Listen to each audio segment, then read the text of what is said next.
মনটা যে আমার খারাপ তা আমার চোখ মুখ দেখলেই তোমরা বুঝতে পারছো। তাই আমার মা এসে রয়েছে কদিন ধরে, তো মা ঘরে রান্না বান্না করছে। আর দেখো আমি পুজো দিয়ে নিয়েছি ঘরে।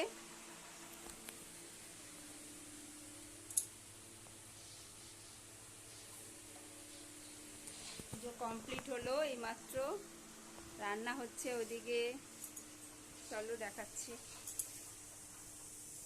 হয়ে গেছে তরকারি, আলু পটল আর হচ্ছে বাবারে কি গরম রে। ভাত তো আগেই হয়ে গেছে সকালবেলা। এদিকে দেখো আমার মা করেছে আলু পটল আর সয়াবিন দিয়ে তরকারি। তোমাদের দাদা ভাই একদম কাজ করতে পারছে না, কি করব, এখন এই খাচ্ছি। আর এদিকে দেখো একটা আলু চচ্চড়ি করেছিল সকালবেলা রুটি দিয়ে খাওয়ার জন্য। আর এদিকে হচ্ছে চাল কুমড়ো দিয়ে ডাল, চাল কুমড়ো দিয়ে ডাল হচ্ছে। আর মা ওদিকে ডাল সবজি সব এনেছিলাম, ওইগুলো সব গুটিয়ে রাখলো। আর এই দেখো এস বিস্কুট, ছোটবেলায় খেয়েছি সেই এস বিস্কুট, রাস্তায় চোখে পড়লো বাজার করতে গিয়ে, আর নিয়ে চলে এলাম।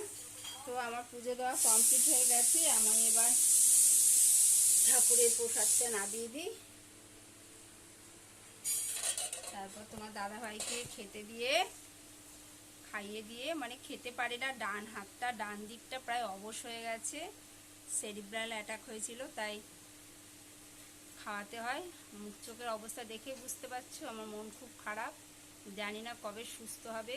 বাড়িতেই রয়েছে এখন, কাজকর্ম কিছু করতে পারছে না, আর তার জন্য রোজ আমাকে দুবেলা খাইয়ে দিতে হয়, ওষুধ খাইয়ে দিতে হয়। তো এখন পুজোটা প্রসাদটা নামিয়ে খাইয়ে দেবো আর ওষুধ খাওয়াবো।